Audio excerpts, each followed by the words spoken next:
Next நம்ம பார்க்க போகிறது என்ன அப்படின்னா வெப் டெவலப்மெண்ட் கான்செப்ட். அதாவது நீங்கள் ஒரு வெப்பை எப்படி டெவலப் பண்ண போகிறீங்க, வெப்னா வெப்சைட் அப்படின்னு சொல்லலாம், இல்லை வெப் பேஜ் அப்படின்னு சொல்லலாம். எப்படி நீங்கள் டெவலப் பண்ண போகிறீங்க அப்படின்றது இந்த டாப்பிக்கில் கொடுத்துருக்காங்க. இந்த வெப் டெவலப்மெண்ட்டில் முக்கியமாக 2 விஷயம் இருக்குது. அதாவது வெப்சைட் டெவலப்மெண்ட், அதாவது வெப்சைட் டெவலப் பண்ணுறது, அண்டு ஹோஸ்ட் பண்ணுறது. ஸோ நம்ம வந்து வெப்சைட் டெவலப் பண்ணுறதுனா ஒரு வெப்சைட்டை உருவாக்குறது, அதுக்குண்டான கோடிங்லாம் எழுதி அந்த வெப்சைட்டை வந்து உருவாக்குறது. அப்படி உருவாக்கின வெப்சைட்டை வந்து ஹோஸ்டிங்னா இன்டர்நெட்டில் எல்லாரும் ஆக்சஸ் பண்ணுற மாதிரி அதை கொண்டு வர்றது. அதாவது ஹோஸ்டிங்னா சர்வீஸ்க்கு கொண்டு வர்றது. இப்போது இந்த 2 ப்ராசஸ் வந்து முக்கியமான process, website development and hosting. இந்த ப்ராசஸ் ஆஃப் டெவலப்மெண்ட் இந்த ப்ராசஸில் வேறு என்ன சார் இருக்குது அப்படின்னா வெப் கண்டென்ட் ஜென்ரேஷன். கண்டென்ட், அதாவது வெப் கண்டென்ட் இருக்கு இல்லையா, வெப்சைட்டில் நம்ம இருக்கக்கூடிய கண்டென்ட் அதை ஜென்ரேட் பண்ணுறோம். Web page designing, content generate பண்ணுறது, பேஜை டிசைன் பண்ணுறது, வெப்சைட்டுக்கு உண்டான செக்யூரிட்டியை ப்ரொவைட் பண்ணுறது, இது எல்லாமே வந்து வெப் டெவலப்மெண்ட் கான்செப்ட் தான், அந்த ப்ராசஸ் தான். ஸோ வெப் டெவலப்மெண்ட் ப்ராசஸில் வந்து முக்கியமாக வந்து வெப்சைட் டெவலப்மெண்ட் அண்ட் ஹோஸ்டிங், இது இல்லாமல் web content generation, website designing and web security, இந்த மாதிரி ப்ராசஸ்லாம் வந்து வெப் டெவலப்மெண்ட்டில் இருக்குது. இப்போது how PHP script work, PHP script எப்படி ஒர்க் ஆகுது அப்படின்னு நம்ம வந்து இதில் கொடுத்துருக்காங்க சப் டாபிக். ஒரு வெப்சைட் வந்து நம்ம பிஹெச்பியில் உருவாக்குறோம், வெப்சைட்டையோ வெப் பேஜோ பிஹெச்பியில் டெவலப் பண்ணுறோம். அப்படி டெவலப் பண்ண பிஹெச்பி ஸ்கிரிப்டில் டெவலப் பண்ண அந்த வெப்சைட்டை, அந்த வெப் பேஜை வந்து எப்படி எக்ஸிக்யூட் பண்ணணும் அப்படின்னா அந்த என்டையர் கோடுமே வந்து எங்கே மூவ் ஆகும் அப்படின்னா வெப் சர்வருக்கு மூவ் ஆகும்.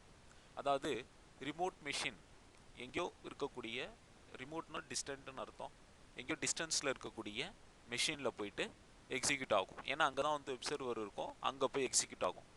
அது எப்படி எக்ஸிக்யூட் ஆகும்னா கிளையன்ட் சைட்லேருந்து அந்த வெப்சைட்டை வந்து ஓப்பன் பண்ணுறாங்க. அதாவது அந்த பிஹெச்பி கோடில் எழுதப்பட்ட அந்த வெப்சைட்டை வந்து ஓப்பன் பண்ணுறாங்க.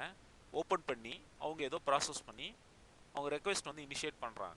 ஒரு ரெக்வெஸ்ட் இனிஷியேட் பண்ணுறதன் மூலமாக அந்த பிஹெச்பி கோடிங் வந்து வெப் சர்வருக்கு மூவ் ஆகும். ஓகேங்களா? ஸோ அந்த ரெக்வெஸ்ட்டை அவர் வந்து இனிஷியேட் பண்ணுறாரு யார்? யூசர். ஸோ யூசர் வந்து அந்த பர்டிகுலர் வெப்சைட்டை ஓப்பன் பண்ணி ஏதோ ப்ராசஸ் பண்ணுறாரு. ப்ராசஸ் பண்ணி ரெக்வெஸ்ட் வந்து இனிஷியேட் பண்ணும்போது அந்த பிஹெச்பி கோடானது சர்வருக்கு மூவ் ஆகும். சர்வருக்கு ரெக்வெஸ்ட்டை மூவ் ஆகும்போது வெப் சர்வர் என்ன செய்யுது, அந்த பிஹெச்பி கோடை compile and interpret the PHP code, compile and interpret பண்ணுது. ஸோ கம்பைல் அண்ட் இன்டர்பிரட் பண்ணதுக்கப்புறம் ஆட்டோமேட்டிக்காக அந்த பிஹெச்பி கோட்லேருந்து ரெஸ்பான்ஸ் கிடைக்கும். ஸோ அந்த ரெஸ்பான்ஸ் வில் பி ஜென்ரேட்டர். அந்த ரெஸ்பான்ஸை தான் என்ன பண்ணுது அப்படின்னா கிளைண்ட் மிஷினுக்கு சென்ட் பேக், அதாவது திருப்பி அனுப்புது, நெட்வொர்க் மூலமாக திருப்பி அனுப்புது. அப்படி திருப்பி அனுப்பப்பட்ட அந்த ரெஸ்பான்ஸை ப்ரௌசர்லேருந்து நம்ம எடுத்து பார்க்குறோம். ப்ரௌசரில் வந்து நம்ம எடுத்து பார்க்கும்போது அந்த ரெஸ்பான்ஸ் வந்து அவுட்புட்டாக வந்து டிஸ்பிளே ஆகும்.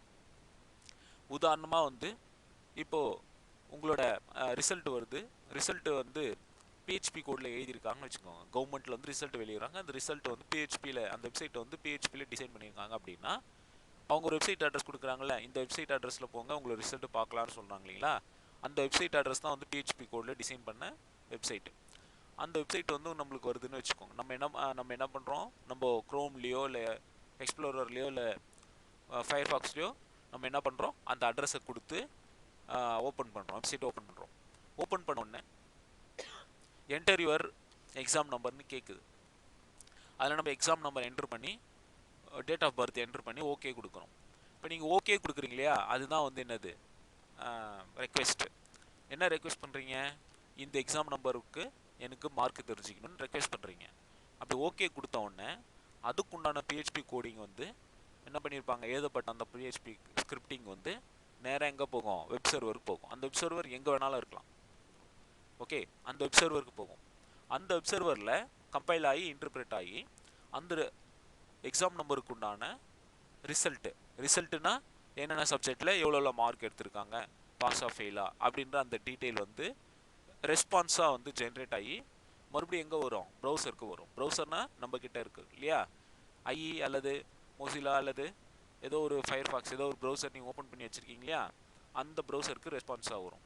நீங்கள் அந்த ப்ரௌசரில் அந்த அவுட்புட்டை நீங்கள் அந்த ரெஸ்பான்ஸை அவுட்புட்டாக நீங்கள் பார்க்கலாம், உங்களோட ரிசல்ட் அதாவது உங்களோட மார்க் லிஸ்ட்டை பார்க்கலாம். ஸோ இதுதான் வந்து சர்வர் சைட் ஸ்கிரிப்டிங் எப்படி ரன் ஆகுது, எப்படி ஒர்க் ஆகுதுன்றதுக்குண்டான எக்ஸாம்பிள். உங்களுக்கு புரிஞ்சிருக்குன்னு நினைக்கிறேன். ஸோ இதுக்குண்டான டயக்ராம் இங்கே கொடுத்துருக்காங்க பாருங்கள். ஸோ கிளைண்ட் சைடில் ஏதோ ப்ரௌசர்லேருந்து ரெக்வெஸ்ட் மூவ் ஆகுது, வெப் சர்வரில் ரிமோட் மிஷினில் இருக்கக்கூடிய வெப் சர்வரில் போயிட்டு இப்போ உதாரணமாக பிஹெச்பி கோடு வந்து நான் இது அப்படின்னா கம்பைல் ஆகி இன்டர்பிரேட் ஆகுது. ஸோ இதெல்லாம் என்னென்னா ஃபைல் சர்வர், அதாவது இங்கே தான் இந்த ஃபைல்ஸ் ஸ்டோர் ஆகிருக்கும். இப்போ இதெல்லாம் வந்து பார்த்திங்க அப்படின்னா மைக்ரோசாஃப்ட் எஸ்கியூஎல் சர்வர், இது வந்து பார்த்திங்கன்னா டேட்டாபேஸ் சர்வர். ஸோ டேட்டாபேஸ் இங்கே தான் வந்து டேட்டாபேஸ்லாம் வந்து ஸ்டோர் ஆகிருக்கும். இப்போ உங்களோட மார்க்ஸ், இப்போ உதாரணமாக மார்க் லிஸ்ட் அப்படின்னு பார்த்திங்க அப்படின்னா உங்களோட மார்க்ஸ் எல்லாம் இங்கே ஸ்டோர் ஆகிருக்கும். அல்லது ப்ராடக்ட் பற்றின இன்ஃபர்மேஷன், இப்போ ஒரு கம்பெனியோட இப்போ இ-காமர்ஸ் கம்பெனியோட வெப்சைட் அப்படின்னா அந்த ப்ராடக்ட் சம்மந்தப்பட்ட டீட்டெயில்ஸ் எல்லாமே வந்து இந்த மாதிரி சர்வரில் ஸ்டோர் ஆகிருக்கும். அதுலேருந்து எடுத்து தான் நம்மளுக்கு வந்து ரெஸ்பான்ஸாக sent back to the client server. So client browser. So request வந்து வெப் சர்வருக்கு மூவ் ஆகுது, ரெஸ்பான்ஸ் வந்து கிளைண்ட் ப்ரௌசருக்கு சென்ட் பேக் ஆகுது. ஸோ இதுக்குண்டான டயக்ராம் தான் இது. ஓகே, இதுதான் வந்து எப்படி ஸ்கிரிப்டிங் லாங்குவேஜ் வந்து ஒர்க் ஆகுது, முக்கியமாக வந்து பிஹெச்பி ஸ்கிரிப்ட் வந்து எப்படி ஒர்க் ஆகுதுன்னுக்குண்டான எக்ஸ்பிளனேஷன். அடுத்து நம்ம என்ன பார்க்க போகிறோம்னா பிஹெச்பி சின்டாக்ஸ் பற்றி பார்க்க போகிறோம். பிஹெச்பி சின்டாக்ஸ், பிஹெச்பி நீங்கள் எப்படி எழுதலாம், கோடிங் எப்படி எழுதலாம் அப்படின்னு பார்த்தீங்கன்னா பிஹெச்பி வந்து ஒரு 3 வகையாக நீங்கள் வந்து கோடிங் எழுதலாம். என்னென்னா default syntax, short open tags, HTML script embed tags. இந்த 3 வகை இருக்குது. இதில் ஃபஸ்ட்டு வந்து டிஃபால்ட் சின்டாக்ஸ். ஸோ டிஃபால்ட் சின்டாக்ஸை பொறுத்த வரைக்கும் ஒரு பிஹெச்பி கோடை நீங்கள் ஸ்டார்ட் பண்ணும்போது எப்படி ஸ்டார்ட் பண்ணணும் அப்படின்னா இந்த இது இருக்குது பாருங்கள், பிஹெச்பி இங்கே இருக்குது இல்லைங்களா, இந்த ஆப்ரேட்டர், அதாவது லெஸ் தென் ஆப்ரேட்டர் மாதிரி ஒரு ஆப்ரேட்டர் இருக்குது பாருங்கள். லெஸ் தென் ஆப்ரேட்டர், ஒரு கொஸ்டின் மார்க்கு, அப்புறம் பிஹெச்பி. இதனால இந்த டேக்கை யூஸ் பண்ணி ஓப்பன் பண்ணணும். முடிக்கும்போது question mark and greater than operator. So இந்த ஆப்ரேட்டர் யூஸ் பண்ணி முடிக்கணும். இதுதான் வந்து எண்டிங் டேக், க்ளோசிங் டேக், இது ஓப்பனிங் டேக். ஸோ பிஹெச்பி வந்து நீங்கள் கோடிங் ஸ்டார்ட் பண்ணும்போது இந்த ஓப்பனிங் டேக் யூஸ் பண்ணணும், முடிக்கும்போது இந்த எண்டிங் டேக் யூஸ் பண்ணணும். இது டிஃபால்ட் சின்டாக்ஸ். ஸோ இதில் பார்த்தீங்கன்னா நீங்கள் அந்த ஆப்ரேட்டர் பக்கத்தில் பிஹெச்பின்னு நீங்கள் எழுதியிருப்பீங்க, மென்ஷன் பண்ணியிருப்பீங்க. இது default syntax.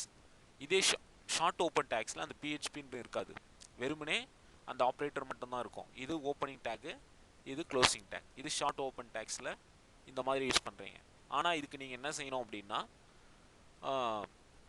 Short style டேக்ஸை enable பண்ணிவிடணும்.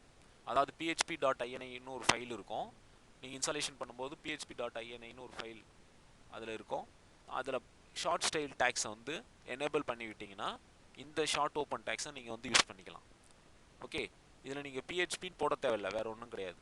But ஒவ்வொரு பிஹெச்பி ஸ்டேட்மெண்ட்டும் முடியும் போது செமிகோலனில் முடிக்கப்படணும். இங்கே கொடுத்துருக்கான் பாருங்கள், எண்ட் ஆஃப் ஸ்டேட்மெண்ட் செமிகோலன் முடிச்சிருப்பீங்க. So opening tag, closing tag, semicolon, இது வந்து ஷார்ட் ஓப்பன் டேக்ஸ். அடுத்த வந்து HTML ஸ்கிரிப்ட் எம்பெட் டேக்ஸ். அதாவது HTML ஸ்கிரிப்ட் டேக் இருக்கு இல்லையா, அந்த ஸ்கிரிப்ட் டேக்கில் எம்பெட் பண்ணுறது. ஸ்கிரிப்ட்னு ஒரு டேக் இருக்குது பாருங்கள், HTML நம்ம படிச்சிருப்போம் +1ல், அந்த டேக்குள்ளே எம்பெட் பண்ணணும். Script language equal to PHP. +1ல் வந்து ஜாவா ஸ்கிரிப்ட் படிக்கும்போது ஸ்கிரிப்ட் லாங்குவேஜ் ஈக்குவல் டு ஜாவா ஸ்கிரிப்ட்னு கொடுத்துருப்போம். இங்கே வந்து பிஹெச்பின்னு கொடுத்துருக்கீங்க. பிஹெச்பின்னு கொடுத்துட்டு டேக்கை க்ளோஸ் பண்ணிவிட்டு இதுக்குள்ளே பிஹெச்பி ப்ரோக்ராம் எழுதணும். லாஸ்ட்டாக பிஹெச்பி கோடிங் முடியும் போது அந்த ஸ்கிரிப்ட் டேக்கை க்ளோஸ் பண்ணிடணும். ஸோ இது வந்து HTML ஸ்கிரிப்ட் டேக்குள்ளே பிஹெச்பி கோடிங்கை எழுதுறது மெத்தட். ஆக 3 மெத்தடில் வந்து கோடிங் எழுதலாம், பிஹெச்பி கோடிங் எழுதலாம். ஒன்று டிஃபால்ட் சின்டாக்ஸ், இன்னொன்று ஷார்ட் ஓப்பன் டேக்ஸு, இன்னொன்று ஸ்கிரிப்ட் டேக் மூலமாக HTML ஸ்கிரிப்ட் டேக் மூலமாக எம்பெட் பண்ணி எழுதுறது. இப்போ நீங்கள் HTML எம்பெட் பண்ணிங்கன்னா பிஹெச்பி ஸ்கிரிப்ட் வந்து HTML டேக்கோட எம்பெட் பண்ணி எழுதும்போது நீங்கள் என்னவா சேவ் பண்ணணும்னா save the file with extension of PHP. இங்கே கொடுத்துருக்காங்க பாருங்கள், பிஹெச்பின்ற எக்ஸ்டென்ஷனில் சேவ் பண்ணணும். அந்த எம்பெடட் பிஹெச்பி ஃபைல் வந்து வெப் சர்வரில் தான் எக்ஸிக்யூட், அப்போ தான் அது வெப் சர்வரில் எக்ஸிக்யூட் ஆகும். நீங்கள் .html சேவ் பண்ணிங்கன்னா வெப் சர்வரில் எக்ஸிக்யூட் ஆகாது. ஓகேங்களா? இந்த பிஹெச்பி கோடு வந்து ப்ரௌசரில் நீங்கள் பார்த்தீங்கன்னா HTML கோடாக தான் தெரியும், பிஹெச்பி கோடாக தெரியாது. பட் அது வெப் சர்வரில் போயிட்டு எக்ஸிக்யூட் ஆகும். ஓகேங்களா? வெறும் சாதாரண HTML ஃபைலாக தான் நம்மளுக்கு தெரியும். ஸோ அது எப்படி தெரியும்ன்றது இங்கே எக்ஸாம்பிள் கொடுத்துருக்காங்க பாருங்கள். இது PHP ஃபைலு, இது நீங்கள் எக்ஸிக்யூட் பண்ணுறீங்க அப்படின்னா சாதாரண HTML ஃபைலாக தான் நம்மளுக்கு காட்டப்படும். பட் சேவ் பண்ணும்போது நீங்கள் என்ன சேவ் பண்ணணும்? .php தான் சேவ் பண்ணணும், .html சேவ் பண்ணக்கூடாது. ஸோ இது வந்து PHP சின்டாக்ஸ். அடுத்த வீடியோவில் PHPயோட வேரியபிள்ஸ், டேட்டா டைப்ஸ், ஆப்ரேட்டர்ஸ் அது 3 பற்றி பார்க்க போகிறோம்.